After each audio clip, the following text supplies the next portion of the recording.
everybody. Hello, welcome. Today, I'm going to be showing you how to make this cute little gift bag. Isn't that so cute? I'm in love with this bag. I've made so many of them already, and I don't know what to do with them because I have so many. But anyways, I don't want to chit chat too much because I don't want to have an hour-long video. I know you guys have things you want to do, so we're just gonna go ahead and start right in on it. You're gonna need 2 pieces of paper that are 10 by 12, and you're also gonna need some ribbon, and we'll get more into that a little bit later. But for now, let's just start on the bag part. Along the 12-inch side, you're gonna want to score at 1/2 inch.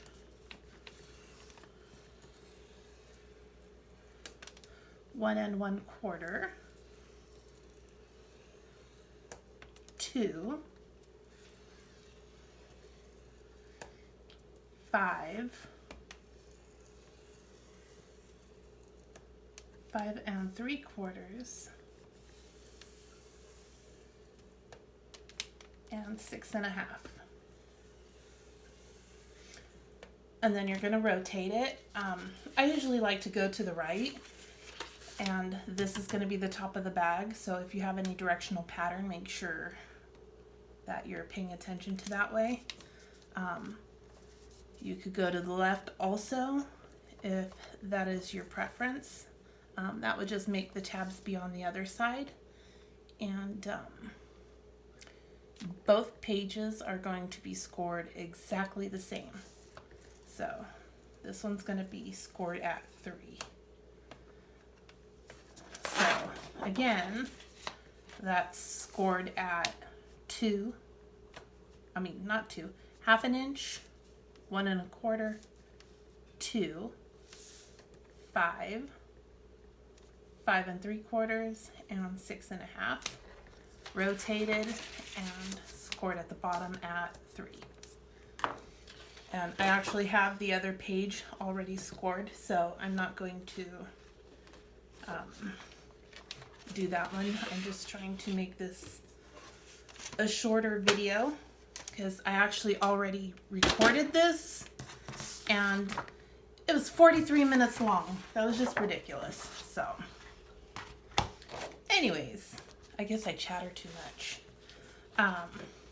So I don't know if the screen is picking it up, but you have 1, 2, 3 long skinny rectangles and then another 2 in here. We're going to be removing those completely.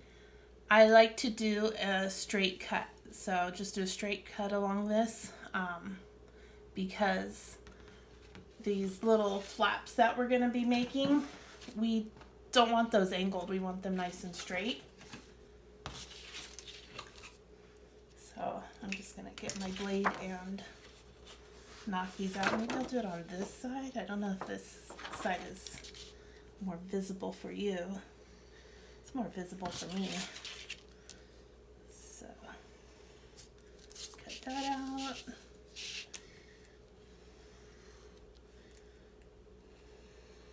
Cut this out.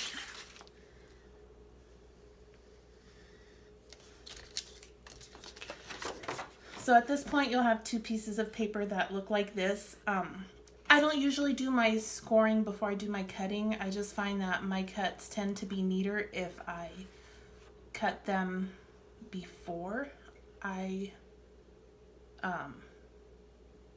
fold and burnish them. And also I've noticed that if I do fold it a little bit screwy, at least it's not affecting the whole page. It's only going to affect that one section. So at this point, I'm going to go ahead and take a little angle cut out of this 1/2 inch piece right here. That's where the tab is. And I'm only going to take it out of the bottom. And I'm going to take a little bit out of this 3-inch section here. but I'm going to try not to do too much. I usually tend to do quite a big piece out of it, which is okay in this case, but it's something I need to work on. Actually cutting where I want to cut. This other piece here, we're going to leave it nice and straight. Usually when you're making your bags and boxes, you take another angle cut out of this so that when you're putting everything together, it's not pushing up against the inside, but we don't actually need to do that in this case because since there's those extra little flaps and those extra score marks for those flaps, it actually gives, I don't know if you pick it up or not, it gives a little bit of extra space here. So this big flap isn't pushing against the sides inside the bag. So once we have our page cut out, go ahead and move that. Now I'm going to go ahead and do my folding and my burnishing. This one here, this 1/2 inch tab, this one's going to be folded, I guess, a valley fold. The next one is going to be a mountain fold. And then the third one is going to be another valley. And then we're going to come on to these other 2 scores. And again, we're going to do a valley.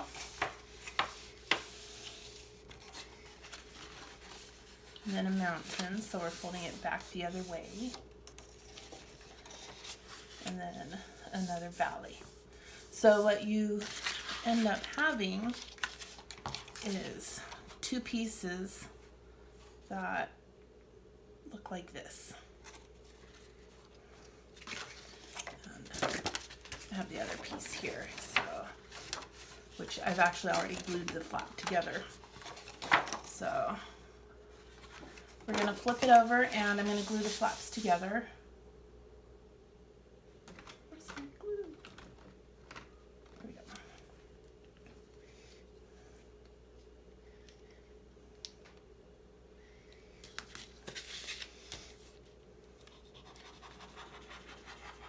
So I'm going to put some glue along this, and I don't know, some people probably think I use a lot of glue, but I like to make sure that my stuff is not going to fall apart. Because I do tend to overstuff them sometimes. I don't know why. It's just how it ends up happening. I always think, ooh, I have some more room. I can put something else in there. And yeah, it just ends up being a little bit overstuffed at that point. So after I glue it, I use the bone folder and squish all the glue around. Also make sure that we have this nice and set together. So, all right, so both pieces will have been done like this. Here's my other piece. And what we're going to do is we're going to go ahead and put the bag together now. Excuse me. One of the things that I like to do is I actually like to use this little flap as my little bumper, I guess, so that when I put the bag up against it, I just push all the way up to that till it doesn't go any further. And that's where I'll glue it. So that way I know that my bag is nice and lined up. I'm only focusing on lining up this top here.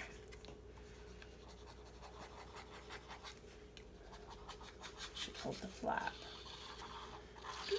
Do.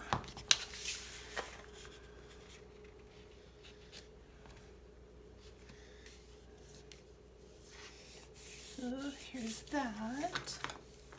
I should put the lid on that Otherwise I'll end up cutting myself. I'm pretty sure I do stupid stuff like that.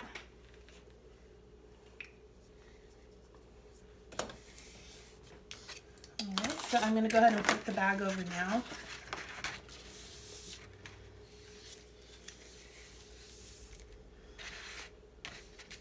So, I'm going to just check it really quick. Yeah, lines up really nicely.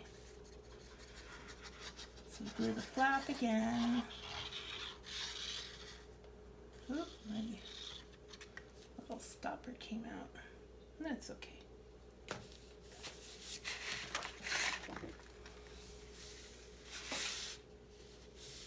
Sorry if I'm gonna get my head in the frame. Just need to check that out. So that was all lined up nicely. Don't know if you can see, I actually poked the holes in this already too. Alright, so this is what we have so far. Gonna do the bottom now. What I like to do for the bottom, I like to put one of the larger flaps in, and then the two smaller flaps, and then the last large flap.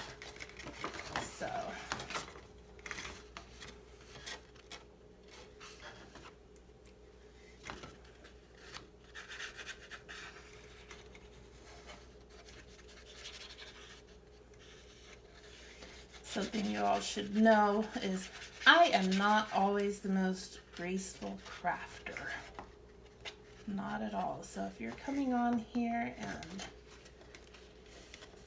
seeing me fumble, that's all kind of normal for me.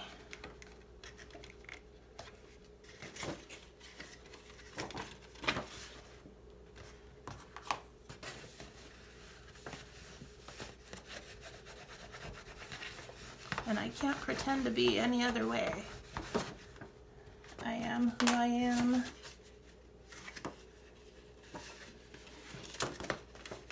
And I do what I do. And I don't worry about it overly much because in our lives we already have so many things we need to worry about. So when it comes to doing something like this, our craftiness, our fun, our therapy, whatever crafting may be to you, whatever that is, that's not something we should worry about and stress about. So I got those two flaps down, and the last thing I'm going to do is this one right here. And I will probably be adding on some extra glue.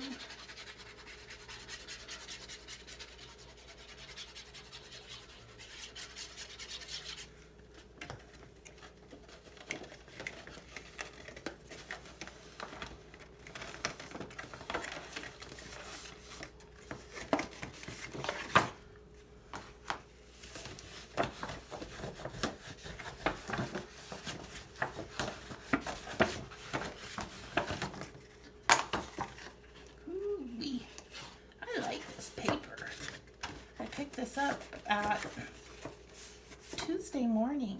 It's nice paper. So what I have here is it's a little 1/2-inch strip, one of those cutaway pieces from the tops of the papers. And what I did was, starting a 1/2 inch down, I just put little tick marks every inch because that's where we're gonna put marks on the paper.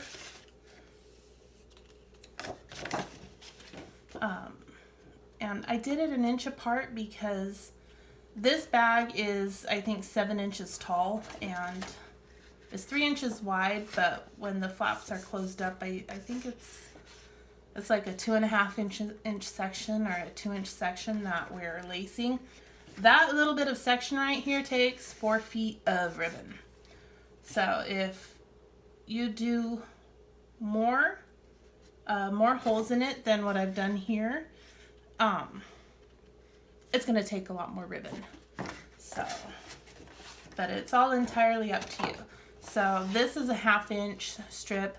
This flap is 3/4 of an inch.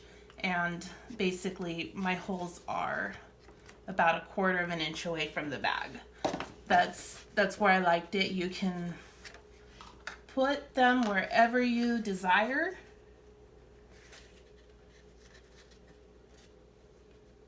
But that's where I liked it. So I'm just going to put little tick marks on the paper. I think some people might actually just poke holes through because they feel like they don't want to mark up the bag, or they'll use pencil, and that's fine. It's whatever you prefer to do. I figure that we are going to be cutting these out, well, hole punching them out, so they're gonna cease to exist anyways.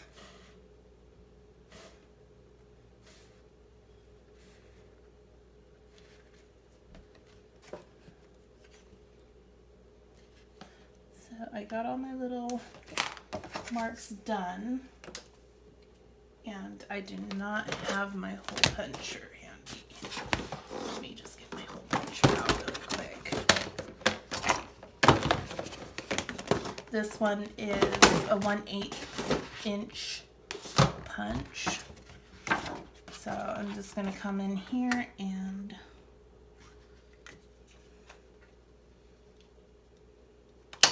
start knocking out these holes.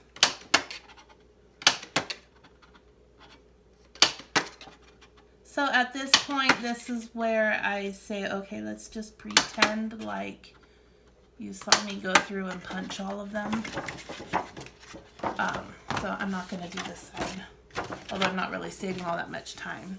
So the ribbon that I have here is going to be 48 inches long. So 24, 48. It's actually a little bit longer than we need. Because we'll just cut off whatever excess isn't needed after we tie the bow. And I'm actually not going to have you sit here and watch me lace this whole thing up either. And I'm just going to get it started really fast because there's just a little point that I want to make. So when I'm lacing up this bag, whichever way I start out on this side, we'll say I'm going to go from right to left. Do right. The ribbon's all curling. To left.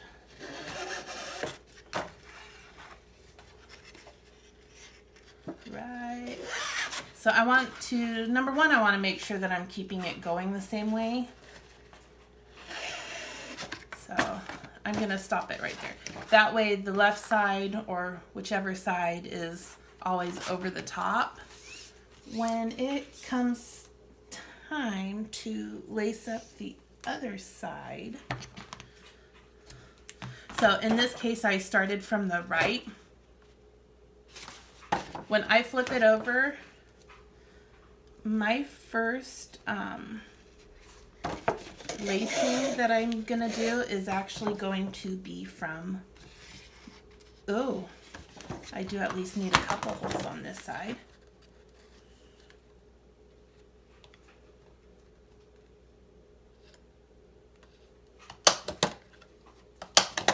Sorry guys, trying to save you guys time and it's not working out. Okay. So I know you guys probably have other videos to watch or crafts to do. Okay, so what did I say? So on this side, I started from the right, so the right side's on the bottom. This side, I'm going to start from the left. So I'm starting from the other side. Good grief. Don't know what I'm doing now.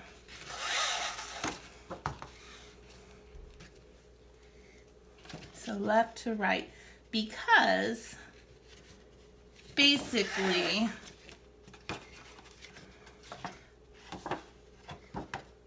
this front of the bag, that way it's coming out coming out the same from this side. So this side, whatever's coming out from this side is going to be the under ribbon. See, this one goes under. So I'm going to pretend like I finished that. Look, I have this one that is almost completed. I've already pretty much tied up one side.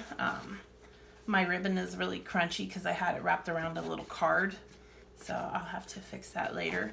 But for making the bows, once it's all laced up, when you're going to make the bow, usually, and I don't know if this is a good angle or not. Let me see if I can adjust myself. So my right side is going to go down and the left side is going to go up. So this is actually this ribbon here. So it's coming down. This is the one that I'm going to start with. So this is going to be the one that the other ribbon's going to wrap around. So I make the loop, and the loop is pointing up. And I'm not sure how you all were taught to tie your shoelaces, but I've always made bows, and I've always done it wrapped around the front. But then the tails of the bow end up all cocky, so or cockeyed, screwy, whatever. So I actually do it backwards. So I go around the back and then push it up through the front. And let me readjust this because I have big fat fingers and my lack of grace is making the issue even worse. So there's my loop, goes from the back to the front, and then I'm going to push that back. I can't see it. I can't grab it. Nope, let me try this again. Get a little bigger. So around the back, through the front.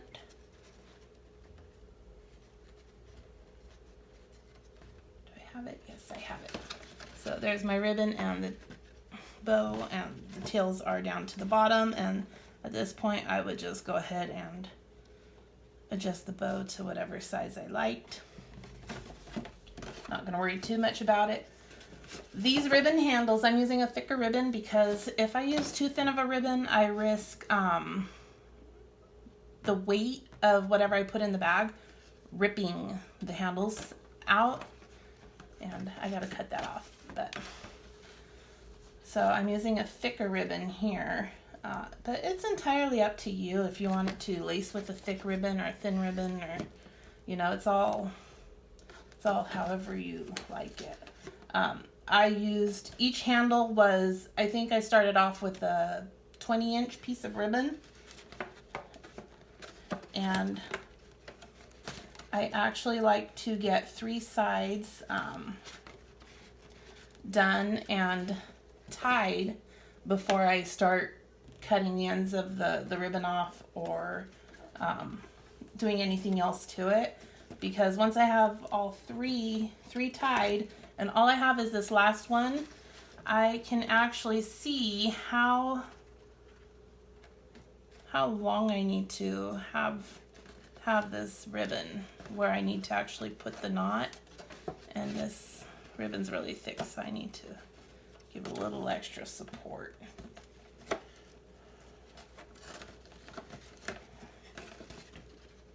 So I've pulled it a little bit too tight. So yeah, there we go, that's good. So what I'm going to do is I'm actually going to put my finger right up against the edge right here and pull the ribbon through so that I have my spot marked. And I did that, and I grabbed the ribbon that has the lacing. So I'm going to take that, and actually, since this is a nice thick ribbon, I'm just going to put a little pencil mark there, because that way I know that that's where I actually need the knot to be.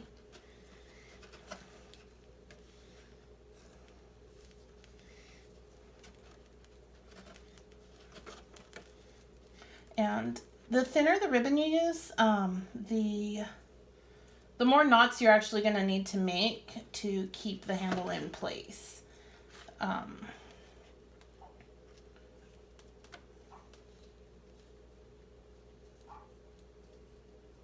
So since this one's a really thick ribbon, I'm actually only needing to make that one knot. I'll just have to do something so the ends don't fray after I cut it. Okay, so I'm not going to cut that yet either. I'm just going to leave it as it is. Check it out. Yes, the handle lengths are good. So this one, the ribbon's a little bit twisted when I hold it. So all I got to do is turn it a little bit.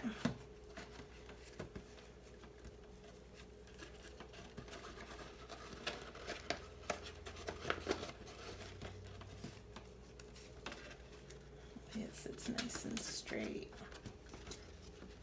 So there's that.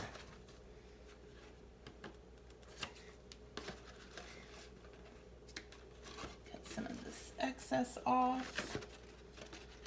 And then something to be aware of too, if you have a knot that's too bulky, the bulkier the knot is, the more it's going to affect how this panel lays. So that's just something to be aware of. You don't want to have a knot that's like that big under there. So here's the bag. It's all done, all nice and pretty. And I really like this bag. I really do. I think I'm addicted to making it. So, and there's the inside.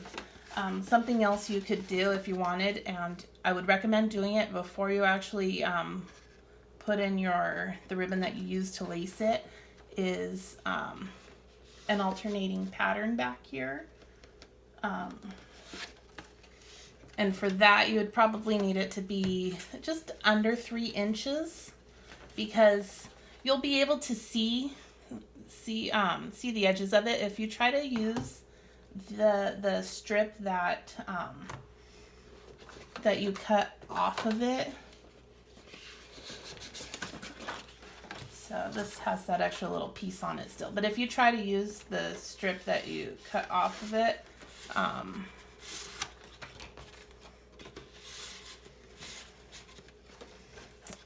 see, I don't know if you can see it or not, but you'll be able to see the paper underneath it. So it's up to you if you want to be able to see the paper from the bag, or if you want nothing else to be seen except this contrasting pattern.